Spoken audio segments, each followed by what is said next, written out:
Imagine returning to the house where you grew up. A place filled with familiar memories, familiar walls, and familiar voices. But one night, after everyone had gone to sleep, something changed. The darkness no longer felt empty. Every time the lights went out, it felt as if someone was silently sitting across the room, watching, waiting, and refusing to leave. What began as an ordinary family visit soon turned into weeks of fear, unexplained sounds, and a terrifying discovery that two sisters had been experiencing the exact same nightmare without ever telling each other.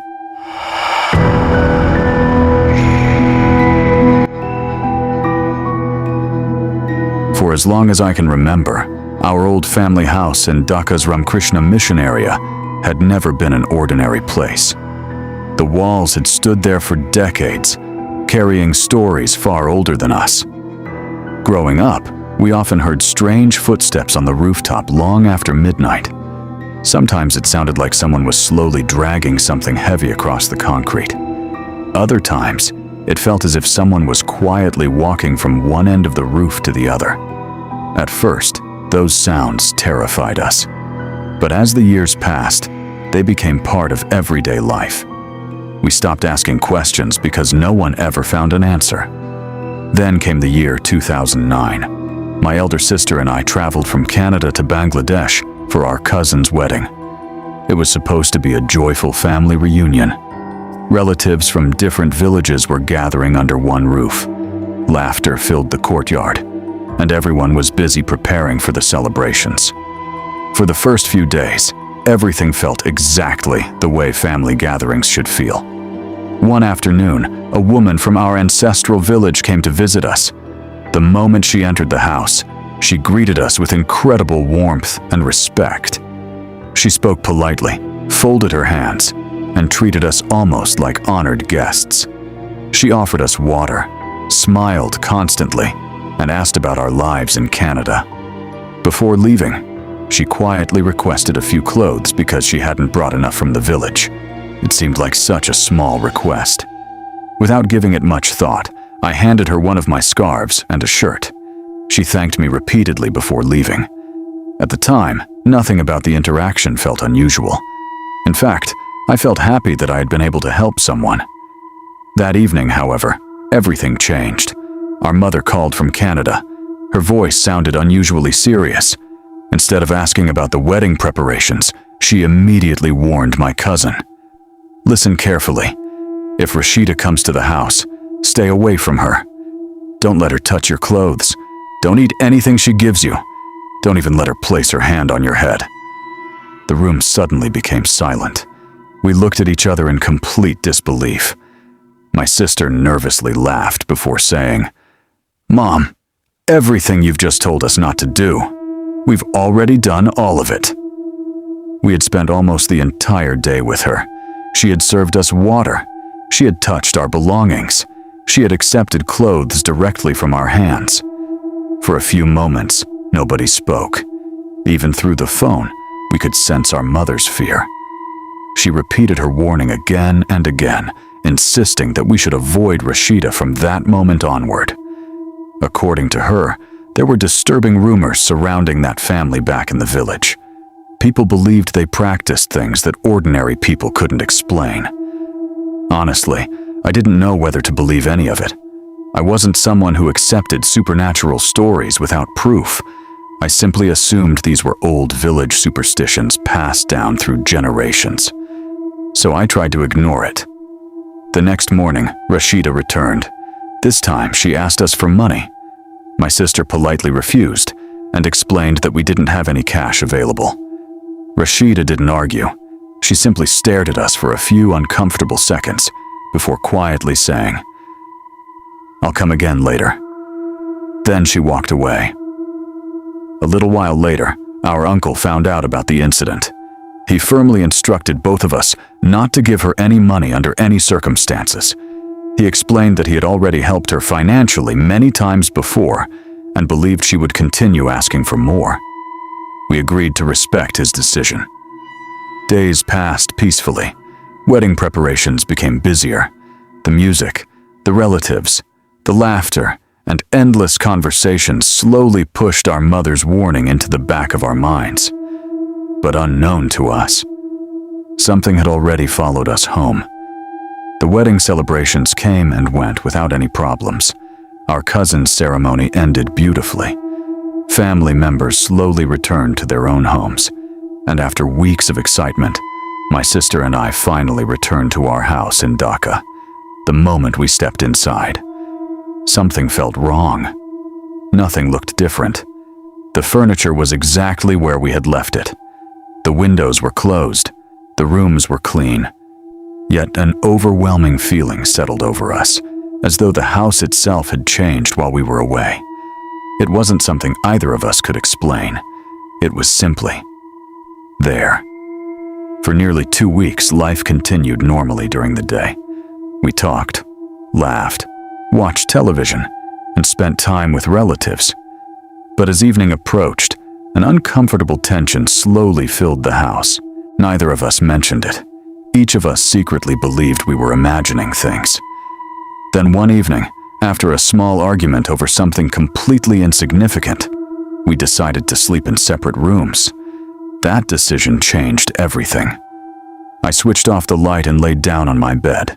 Within seconds, I felt it. Not heard it. Not seen it. Felt it. The unmistakable sensation that someone else was inside my room. Someone was sitting silently on the sofa directly opposite my bed. I kept my eyes tightly closed. Every instinct in my body screamed at me to look.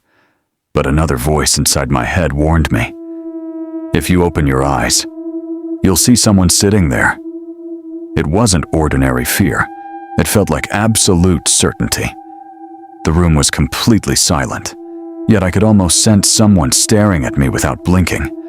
Every second felt longer than the last. I tried convincing myself it was only anxiety.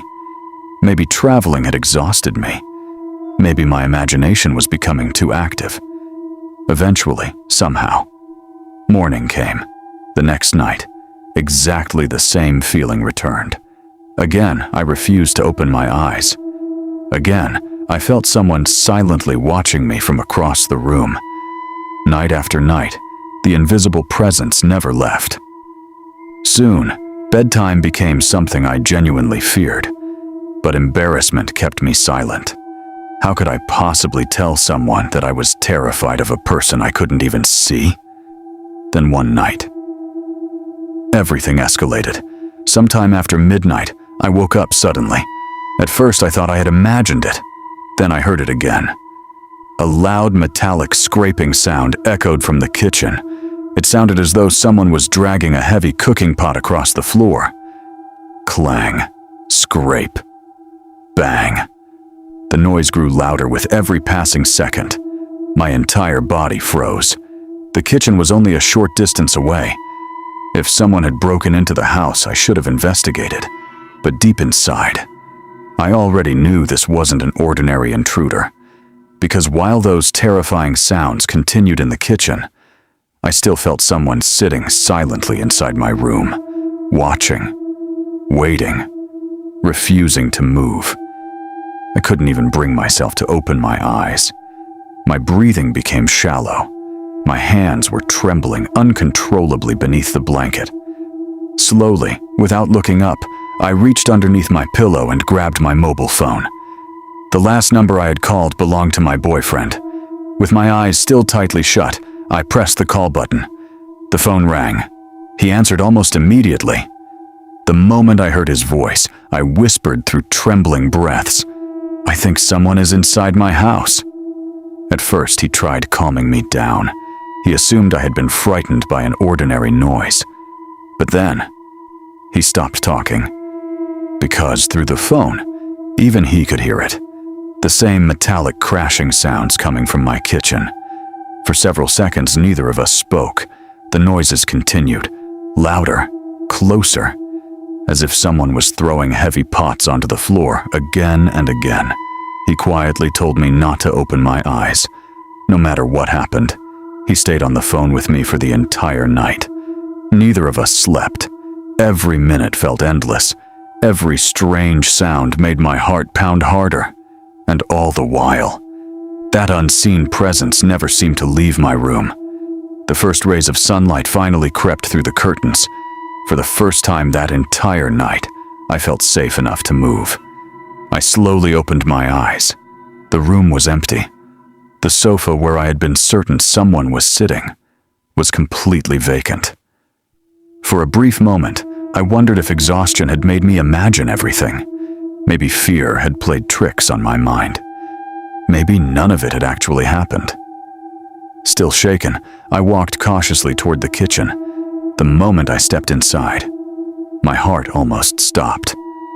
A large metal cooking pot was lying in the middle of the kitchen floor, not where it normally belonged, not neatly placed on a shelf. It was sitting right in the center of the room, exactly as though someone had thrown it there during the night. I stood frozen. The sounds had been real. Someone, or something, had moved that pot. But there was only one impossible question left. Who? There had been no one in the house except my sister and me. Without wasting another second, I hurried to my sister's room.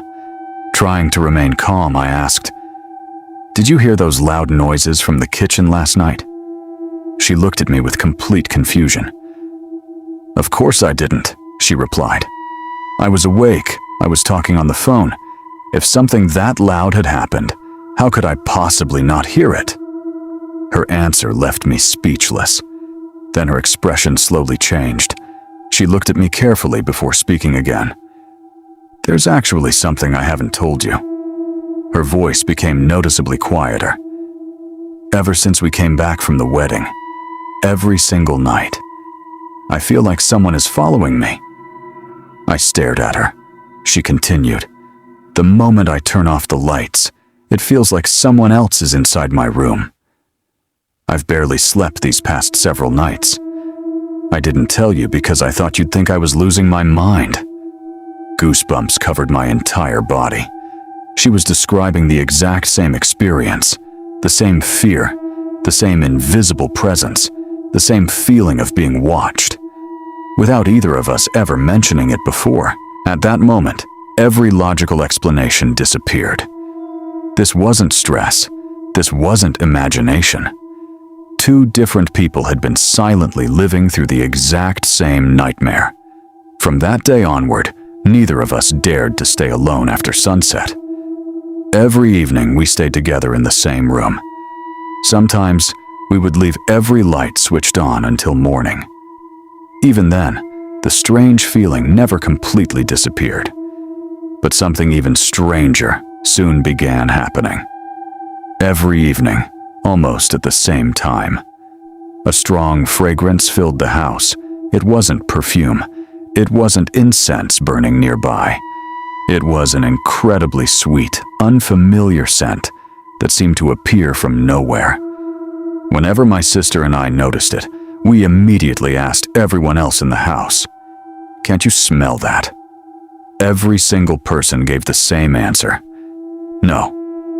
Only the two of us could smell it. It happened again, and again. Always at almost the exact same time, as though something invisible was announcing its presence. Eventually, our family became deeply concerned. After hearing everything, my uncle suggested visiting a deeply religious woman who was respected throughout the community for helping people with unexplained experiences. My sister and I visited her together. We told her every detail, from the strange visitor, to the terrifying nights, to the sounds in the kitchen, to the mysterious fragrance that no one else could detect. She listened patiently without interrupting. When we finally finished, she remained silent for several moments before quietly saying, "Whatever attached itself to you intended to frighten you." She explained that if the unseen entity had truly wanted to cause harm, the outcome could have been far worse. Instead, she believed we had been protected. She advised us to recite specific verses from the Quran every day, remain consistent in our prayers, and place our trust completely in Allah. We followed every piece of her advice. That very evening, for the first time in weeks, the house felt different. The heavy atmosphere had disappeared. The suffocating feeling of being watched was gone. Night came, then another, and another.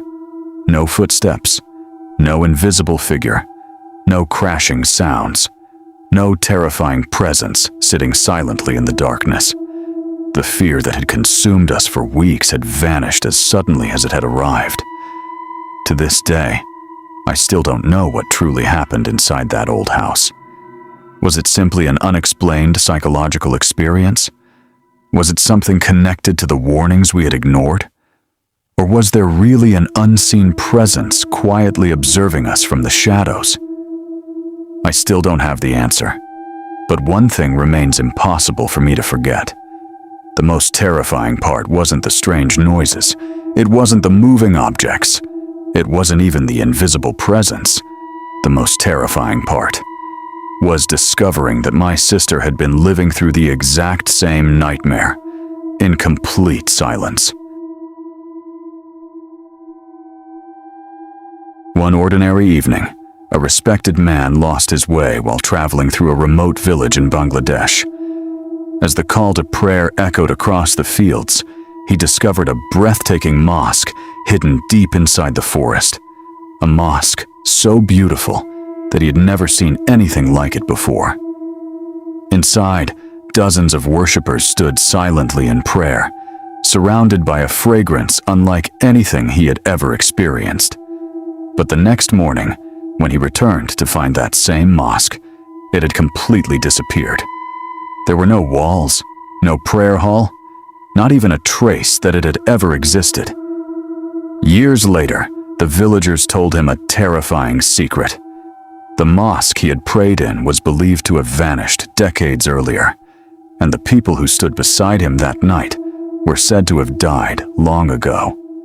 So the question is, if the mosque no longer existed, then who answered the call to prayer that unforgettable night?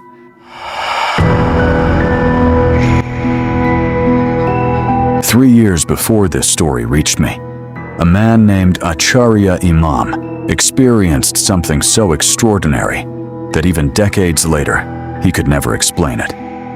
He wasn't someone known for believing every strange rumor that spread through the villages. In fact, people respected him because he was honest, practical, and deeply devoted to his faith. At around 45 years of age, he had earned the trust of almost everyone in the surrounding villages. Whenever someone needed help, whether it involved settling a dispute, offering advice, or simply standing beside them during difficult times, Acharya Imam would never refuse. That reputation often forced him to travel long distances on foot, no matter how difficult the journey was. One summer morning, news arrived that one of his closest friends, who lived nearly 20 miles away, urgently needed to see him. Reaching that village wasn't easy.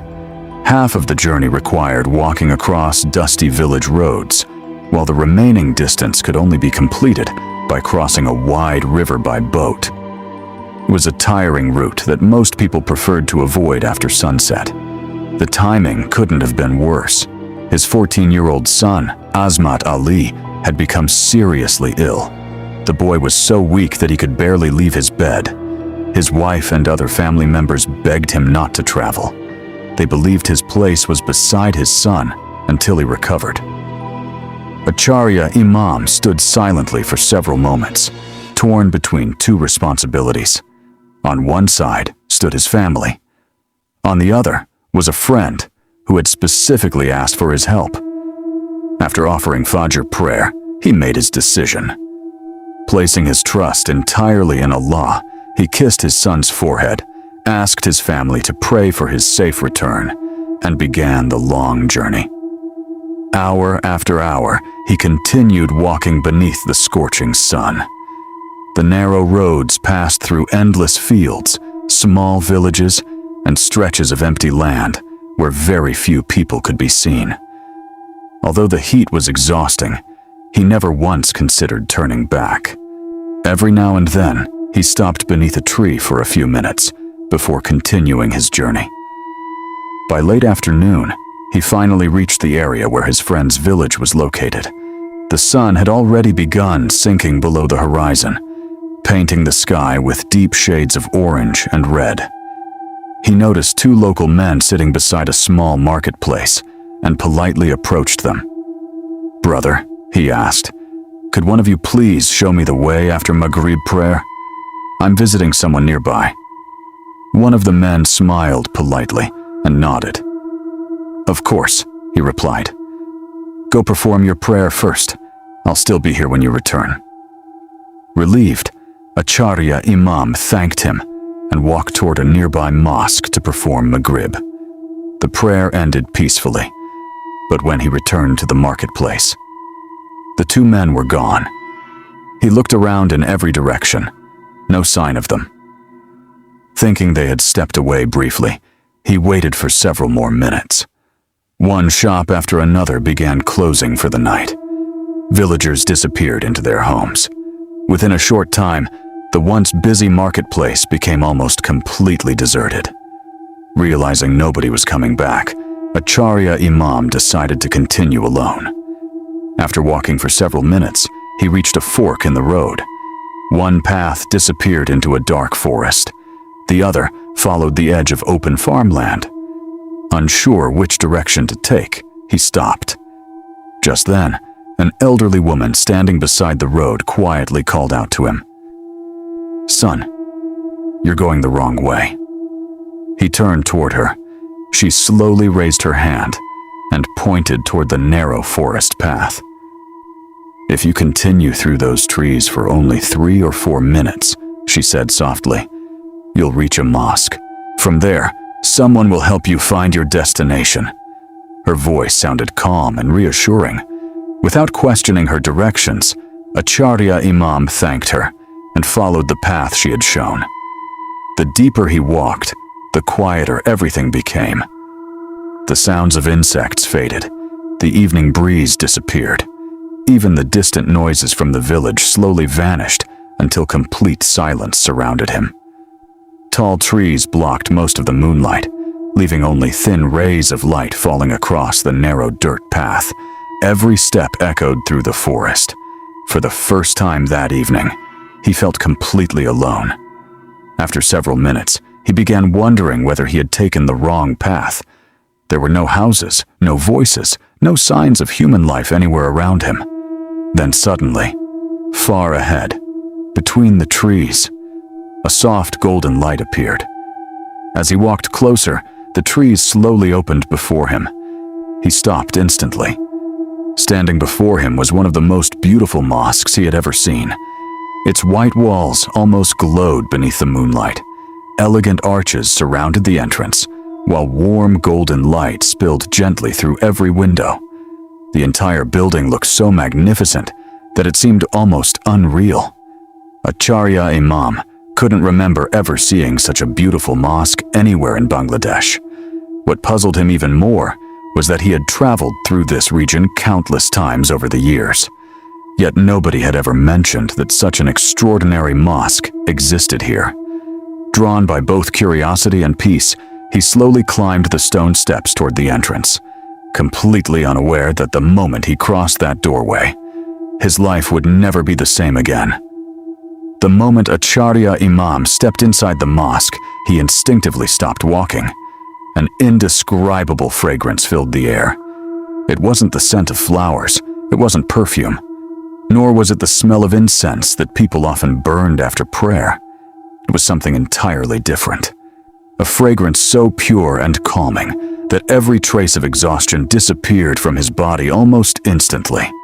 After spending the entire day walking beneath the scorching summer sun, he expected to feel weak and restless. Instead, a strange sense of peace settled over him. Even the sweat soaking his clothes seemed to dry within moments. For reasons he couldn't explain, he no longer felt like leaving. He quietly sat beside one of the marble pillars and looked around. The mosque was breathtaking. Soft golden lanterns illuminated the prayer hall without being painfully bright.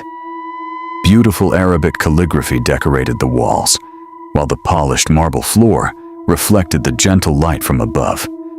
Everything appeared perfectly clean, as though someone had just finished preparing the mosque for prayer. Yet something felt unusual. The entire building was almost silent. There was no conversation, no footsteps, no children running through the courtyard, only complete stillness. After resting for a few minutes, a Sharia imam stood to offer his sunnah prayer. As he began reciting the opening verses of the Quran, he noticed someone standing several rows ahead of him, a man dressed entirely in white. He hadn't heard the man enter. In fact, he couldn't remember seeing anyone inside the mosque only moments earlier. Still, he thought nothing of it. He assumed the man had quietly entered while he was praying. When he completed his prayer, he remained seated, waiting for the congregational salah to begin. Minutes passed. Nobody spoke. Then, without warning, the large wooden doors slowly opened. One by one, worshippers entered the mosque. At first, there were only 3 or 4. Then, another group followed. Within only a few minutes, dozens of men had quietly taken their places inside the prayer hall. What surprised a Sharia imam wasn't the number of people. It was the silence. Every single person entered without saying a word. Nobody exchanged greetings. Nobody smiled. Nobody even looked around the room. Each man simply walked to his place in the prayer line and stood completely still. The silence felt almost unnatural. A Sharia imam had traveled to hundreds of mosques throughout his life. Before every prayer, there were always small conversations. Friends greeted each other. Elderly men asked about one another's families. Children whispered until the imam asked everyone to straighten the rows. Here, nothing. It was as though every person had already known exactly where to stand before entering. As he quietly observed them, another detail caught his attention. Almost every worshipper appeared unusually tall. Not impossibly tall, but noticeably taller than the average man. Their white clothes looked perfectly clean, despite the muddy village roads outside, and none of them appeared tired, dusty, or uncomfortable after what should have been a long day's journey. It was as though they had arrived from somewhere untouched by the outside world. A few moments later, another man stepped forward and stood at the front of the congregation, without speaking unnecessarily. The prayer began. A Sharia imam joined the first row. From the very first verse, he felt something he had never experienced before. The imam's recitation was unlike any voice he had ever heard. Every word was soft, clear, and unbelievably beautiful. Each verse echoed gently through the mosque, filling the entire hall with a feeling of peace that seemed impossible to describe. A Sharia imam later admitted that he had never prayed with such complete concentration in his entire life. Every distraction disappeared. Every worry faded. It felt as though time itself had slowed down. For those few precious minutes, the outside world simply ceased to exist. When the imam finally ended the prayer with salam, nobody rushed to leave. Everyone remained seated quietly, making dua. The silence returned once again. After a while, the worshippers slowly stood up, one after another. They walked toward the exit. Still, nobody spoke. Nobody greeted anyone. Nobody shook hands. Nobody acknowledged a Sharia imam's presence. Within only a few minutes, every single worshipper had disappeared into the darkness outside. Finding the silence increasingly unsettling, a Sharia imam picked up his small travel bag and stepped out of the mosque. The cool night air greeted him immediately. He looked around, expecting to see people walking toward nearby homes. Instead, the courtyard was completely empty. No footsteps, no voices, no lanterns moving through the trees. It was as though dozens of people had vanished within seconds. For the first time that evening, a feeling of uneasiness settled inside his heart. Still believing he was only imagining things, he decided to continue toward the river before it became any later. He had no idea that the most terrifying part of his journey was still waiting for him. The narrow path leading toward the river was almost completely hidden by darkness. Only the pale moonlight slipping through the trees guided Acharya Imam's footsteps. The further he walked, the more the silence around him seemed to grow. There were no barking dogs, no crickets, no voices from distant houses. For a village that had appeared so lively only a few hours earlier, the silence felt almost impossible. After nearly 15 minutes, he finally reached the riverbank. His heart immediately sank. There wasn't a single boat. Normally, even late at night, at least one or two small boats remained tied along the shore for travelers crossing between villages. But that night, the river looked completely deserted. The water flowed slowly beneath the moonlight, reflecting the stars above like a sheet of black glass. He looked upstream. Nothing. He looked downstream. Still nothing. Realizing he had no choice, Acharya Imam sat on a large rock near the river and decided to wait until someone eventually arrived. To keep himself calm, he quietly began reciting verses from the Quran. The familiar words brought him comfort, but they couldn't erase the strange feeling that someone was standing nearby, watching him from the darkness. Several minutes passed, then suddenly, he heard footsteps, not one pair, several, slow, steady, coming from behind him. Very slowly, Acharya Imam turned around. A group of tall men dressed entirely in white was walking toward the river. His breathing stopped. He recognized them immediately. They were the exact same worshippers who had prayed beside him inside the mysterious mosque. They still walked in complete silence. No one spoke. No one looked at each other. Each man stared straight ahead, as if following an invisible path only they could see. When they reached the riverbank, they simply stopped, standing perfectly still. Acharya Imam remained where he was, too frightened to move. Something about them felt completely unnatural. The moonlight illuminated their white clothing, yet their faces seemed strangely difficult to focus on. No matter how hard he tried, he couldn't clearly remember a single face. It was as if every feature disappeared the moment he looked away. A cold breeze swept across the river. One of the men slowly turned his head. Their eyes met. Years later, Acharya Imam would describe that moment as the most terrifying experience of his life. The man's face showed neither kindness nor anger. His expression was completely empty, as though there was nothing human behind his eyes. Without thinking, Acharya Imam lowered his gaze and immediately began reciting Ayatul Kursi under his breath. His hands trembled as he clutched the small bag beside him. The silence became unbearable. Then, far across the river, a voice suddenly echoed through the darkness. "Is anyone waiting to cross?" It was a boatman.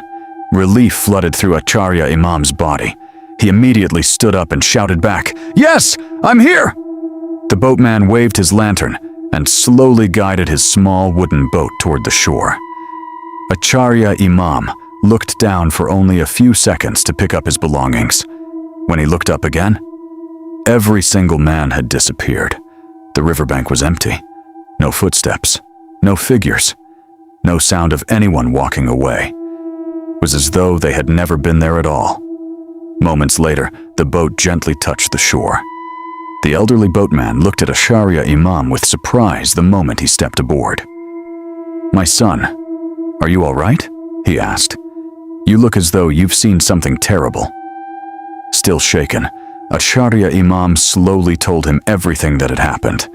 He described losing his way, the elderly woman who had directed him toward the forest, the magnificent mosque, the beautiful fragrance, the silent congregation, the unusually tall worshippers, and finally the mysterious men waiting beside the river before disappearing without a trace.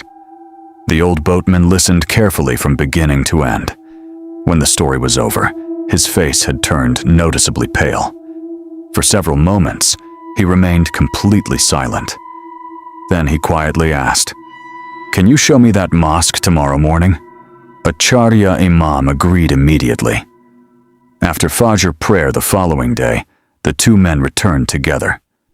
Acharya Imam confidently led the way. He followed the same dirt road, found the same fork in the path, and entered the same forest where the elderly woman had spoken to him. He was certain they would reach the mosque within minutes, but after walking for nearly half an hour, there was nothing. No mosque, no courtyard, no stone steps, no entrance. Only thick trees, overgrown bushes, and untouched land stretched before them. Certain that he had made a mistake, Acharya Imam searched again from another direction, then another, and another. Hours passed. Still, nothing. The magnificent mosque he had entered only the previous evening had completely vanished. Seeing the confusion on Acharya Imam's face, the elderly boatman slowly sighed. "My father once told me a story about this place," he said quietly. "Many decades ago, there really was a mosque somewhere in these woods. During a devastating flood, the mosque collapsed, and many worshippers lost their lives. Since then, older villagers have whispered that, on certain nights, travelers who lose their way sometimes see the mosque again, exactly as it looked before it disappeared." Acharya Imam felt every hair on his body stand up. The boatman continued, "Most people dismiss it as an old legend. But after hearing what you've experienced," he paused before looking directly into Acharya Imam's eyes, "I don't believe you prayed with ordinary people." Neither man spoke for the rest of the journey home. Even years later, whenever someone asked Acharya Imam whether the story was true, he never claimed to know exactly what he had witnessed. He never said he had seen ghosts. He never insisted they were jinn. Instead, he always gave the same answer. Only Allah knows the unseen. But one question stayed with him for the rest of his life. If the mosque had disappeared decades before he arrived, and if the worshippers buried there had long since left this world, then who was it that stood shoulder to shoulder beside him in prayer on that unforgettable night?